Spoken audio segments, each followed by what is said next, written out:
O que realmente educa uma criança? O que você fala ou a forma como você vive? Uma criança não aprende apenas pelo que os pais ensinam. Ela aprende pelo clima emocional da casa, pelo modo como esses adultos se olham, se tratam, brigam, se reconciliam, como eles colocam o limite e se respeitam. A construção psíquica da criança acontece no vínculo. E o casal, quando existe, participa profundamente desse processo. Meu nome é Renata Gonçalves, eu sou psicanalista, sou terapeuta integrativa, dedicada à investigação desses padrões emocionais de cada um de nós, do ser individual e do ser como integrante de uma família. Trabalho com a elaboração emocional de traumas, de autoconhecimento e reconstrução de formas mais simples, mais conscientes de viver. Então, hoje nós vamos olhar para como essa relação entre pai e mãe ensina o cérebro emocional da sua criança, de quem você é, de quem você foi, porque todos nós fomos crianças e trazemos em nós essa mesma criança, com os seus dilemas não elaborados, que vão se manifestando nessa vida adulta. Então vamos falar do psiquismo dessa criança, que é construído na relação vista entre o pai e a mãe. Bom, a criança nasce biologicamente pronta para sobreviver, né? Ela tem ali o mecanismo e o funcionamento biológico para ela sobreviver, crescer, se desenvolver. Mas psiquicamente, neurologicamente, nós sabemos que o cérebro da criança, ele é inacabado. Ele vai se construir, finalizar no decorrer da sua vida.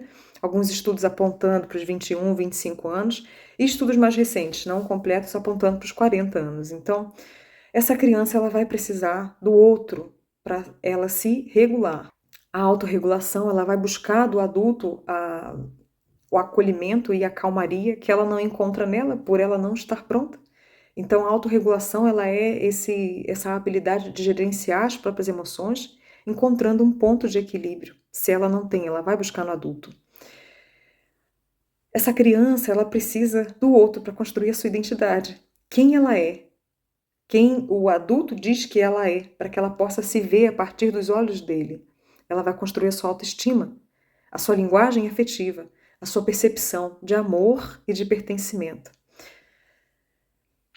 A criança toma emprestado o sistema nervoso do adulto até conseguir regular o seu próprio sistema. Ou seja, essa criança que vive num ambiente imprevisível, naturalmente inseguro, ameaçador, ela vai organizar esse psiquismo, esse mecanismo para sobreviver em modo de defesa diante daquele caos que se apresenta, não é?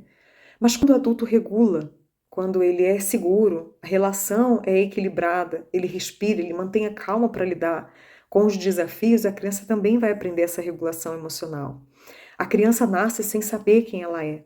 Ela sabe sem lidar com as emoções e sem saber como é que esse mundo funciona. O mundo externo e o mundo interno. E é na relação com esses adultos que ela vai construir essa segurança, que ela vai aprender a sentir, que ela vai aprender a se acalmar, a formar a sua identidade e a criar uma ideia dos relacionamentos que vão funcionar. A parentalidade, ela orienta o apego seguro, que ensina a criança que ela está segura. A parentalidade vai orientar para esse desenvolvimento emocional, que ela vai entender o que ela sente, a partir do ver o outro, entendendo-se, acolhendo-se. A corregulação vai ensinar como ela vai aprender a se acalmar. A construção do self, a construção do seu eu, ela vai descobrir quem ela é a partir da nossa parentalidade. A internalização das relações, essa criança, ela vai ver, ela vai aprender, ela vai buscar essas relações que ela vê fora para dentro dela. Ela vai aprender a se relacionar a partir disso que ela vê, desses adultos se relacionando. A função materna e paterna dentro dessa construção psíquica. Então, nós vamos falar sobre a construção materna. Nós temos aqui no canal o vídeo falando sobre a mãe, né, a exaustão da mãe. O que essa mãe tem a oferecer cansada e o que ela poderia oferecer se ela tiver esse momento de acolhimento para ela própria. E o muito bacana que eu venho falando, que não se trata de perfeição. Não se trata sobre perfeição e a gente vai falar aqui sobre isso novamente. Essa função materna vai ensinar essa criança a segurança, o acolhimento, a nutrição emocional, a continência afetiva. A continência afetiva ela é essa capacidade de acolher, de compreender, de regular essas emoções, de oferecer esse ambiente seguro para que o outro, ou ela própria, processe esses sentimentos difíceis sem se julgar e sem ser julgada. Essa mãe, gente, ela vai oferecer essa base de acolhimento e nutrição interna e, naturalmente, externa, porque a gente só dá aquilo que a gente tem. É o lugar psíquico do eu te vejo, eu te acolho, você existe para mim. Aqui define bem a mãe. O pai, a função do pai, o pai vem trazer estrutura. O pai vem trazer a separação saudável para a entrada nesse mundo real, nesse mundo da ação, nesse mundo do movimento. O pai vai ensinar o limite. O pai vai ensinar a frustração, como lidar com isso. O pai vai ensinar a realidade, a simbolização. Eu ia trazer aqui o significado de Carl Gustav Jung. A minha psicanálise baseia muito no trabalho de Jung. Bert Helling, esse criador, né, da constelação familiar, o que ele fez foi dar o toque especial dele, unindo tantas filosofias e terapias e orientações, né, de terapias, e esse cara fez esse trabalho belíssimo. E a constelação familiar, tanto quanto o Jung, trazem uma definição perto disso aqui, né? O coração é isso, mas é ainda muito mais. Pai e mãe têm papéis psíquicos dentro de nós que vão além do indivíduo, vão além do Roberto, do Ricardo, da Cláudia, da Serafina. Pai e mãe têm uma função psíquica que nos prepara para a vida. E o pai vem trazer essa função que mostra que nem tudo gira em torno desse desejo imediato. Mãe vai acolher esse ser. O pai vai organizar o mundo. E esse casal, juntos, eles vão mostrar o que é esse modelo do amor. Antes de aprender o que é amor, essa criança, ela vai aprender como o amor parece. Com o que ele parece. Ela vai aprender observando como esse casal vai falar um com o outro. Ela vai observar como eles vão resolver seus conflitos. Essa criança vai observar o respeito entre eles, o tom de voz, se há violência ou se há delicadeza, se há afeto ou se há parceria, se há silêncio hostil, se há reconciliação, reparação. Essa criança ela vai internalizar olhando e vai dizer, isso é um relacionamento. E depois ela vai tentar reproduzir o que ela pegou desse casal em casa, desse pai e mãe, desse homem e mulher, e ela vai reproduzir nas suas amizades, nas suas relações, futuramente na sua parentalidade. E se o seu filho repete tudo isso, exatamente esse modelo de relacionamento que ele vê hoje, que tem hoje na sua casa, você ficaria tranquilo ou tranquila dentro do que essa criança venha a aprender dentro de casa? É uma pergunta para refletir. Nós temos aqui também os neurônios espelhos que fazem parte desse processo de aprendizagem e modelagem. A neurociência traz isso para a gente de uma forma incrível. Giacomo Rizzolatti, que foi na década de 90, que ele observou que nós temos mecanismos cerebrais ligados à imitação e ao aprendizado social. Então tem estudos imensos comprovando que esse cérebro infantil, ele vai aprender observando. Então a criança vai captar as expressões faciais, a tensão do que é dito e o que não é dito, o afeto, a agressividade, a empatia, o tom emocional. A mensagem que essa criança capta ela vai absorver o relacionar-se. Então, nós não vamos ensinar, você não vai ensinar o seu filho dizendo como é que ele deve amar. Nós vamos ensinar, você vai ensinar o seu filho mostrando. Então, o casal, a experiência do que ele tem em casa, o que ele vê, o homem e a mulher, é uma das primeiras experiências mais concretas do amor, de como esse amor pode ser vivido. Isso é muito forte, porque isso nos faz refletir sobre o que nós temos em casa. E nem toda criança cresce vendo amor. Algumas crianças crescem vendo medo, vendo tensão, vendo silêncio, vendo humilhação, rejeição, violência.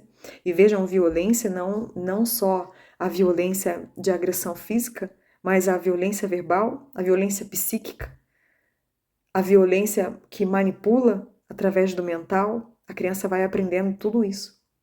Uma criança que cresce numa casa onde há gritos constantes, ela começa a entender e a perceber que amar é viver em tensão. E ela passa a observar esse ambiente o tempo todo, tentando adivinhar qual é o próximo momento da briga. É uma criança que cresce com a linguagem emocional da violência e da tensão. Uma criança que vê humilhações entre os pais, ela vai aprendendo que amor, quem ama machuca, ou que quem ama suporta tudo aquilo. Calado às vezes, não é? Uma criança que vive num lar emocionalmente frio, sem carinho, sem diálogo, sem presença afetiva, pode crescer acreditando que amor é distância, que não há afeto, afeto não é linguagem de amor. Pode crescer acreditando que o amor é distância. E ela pode pensar que eu não posso precisar de ninguém. Ou, para ser amado, eu preciso fazer por onde merecer. Pensem numa criança jantando todos os dias numa casa onde ninguém conversa, onde existe tensão no ar, onde existe ironia, onde existe agressividade, o tal do silêncio hostil. E mesmo que ninguém explique nada a essa criança, ela está aprendendo algo ali sobre os relacionamentos. E esse cérebro, ele não vai perguntar se isso é saudável. Ele vai perguntar, ele vai entender, na verdade, ele vai assimilar que é assim que essas relações funcionam. Então, o cérebro infantil, gente, ele começa a normalizar que casais brigam, que casais se desentendem, que o homem pode gritar, que a mulher pode suportar, ou vice-versa, temos também, né? Vemos também relações de submissão de ambos os lados, existe, né? Essa criança pode entender que amar é sofrer, que para ela ser aceita ela precisa calar.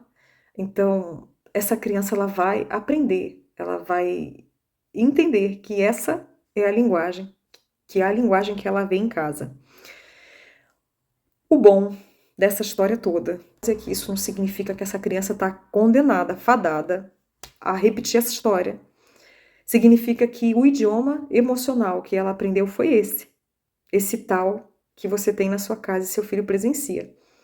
E aquilo que foi aprendido, graças a Deus nós temos os neurônios, as conexões, as podas neurais e os novos caminhos neurais que nos favorece, que programações em nós podem ser revistas, podem ser elaboradas, podem ser transformadas.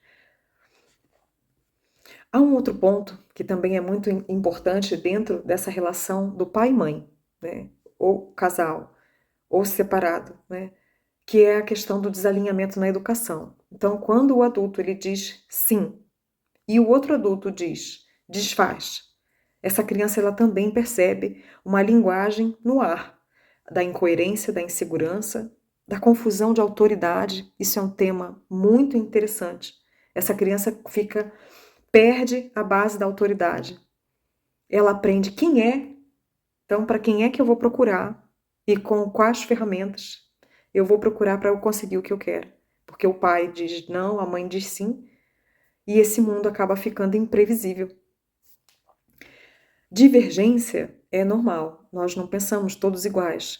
O problema é a desautorização. Então, eu deixo aqui uma regra de ouro dentro da parentalidade, para que nós possamos nos observar e a partir da observância, mudarmos esse comportamento. Pais e mães, discordem no privado e sustentem o público. Depois vocês conversam. A criança ela precisa sentir que esses adultos eles estão conduzindo o processo dela, a vida dela, ela como um todo. Um outro ponto, o conflito não destrói. A forma que esse conflito se apresenta é o que vai ensinar. Então o problema não é a criança ver esses conflitos, ela presenciar esses conflitos, eles acontecem.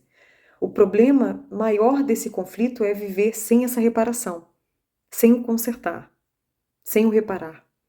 A criança aprende muito vendo pedidos de desculpa, negociação, conversas, respeito, escuta, reparação.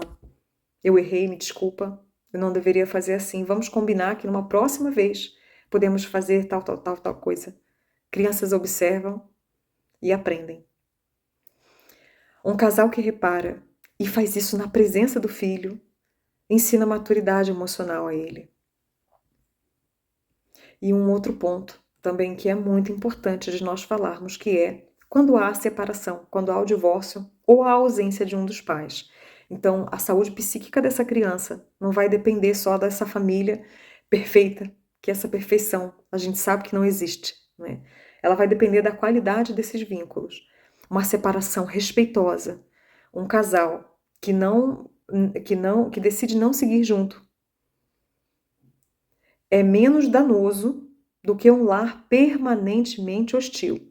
Continuar e manter esse ambiente hostil traz mais danos a essa criança a que separar respeitosamente, respeitando cada um dentro da sua história. Então, essa criança, dentro desse tipo de parentalidade, né, onde os pais são separados, essa criança ela jamais deve ocupar um lugar de juiz, de confidente, de terapeuta, de um parceiro emocional desse adulto. Jamais ele deve ocupar esse lugar. Observem-se e corrijam e busquem terapia, caso esse cenário seja o seu. E a alienação parental, que vale muito a pena nós falarmos sobre isso, que é quando um pai denigra a imagem do outro pai perante o filho.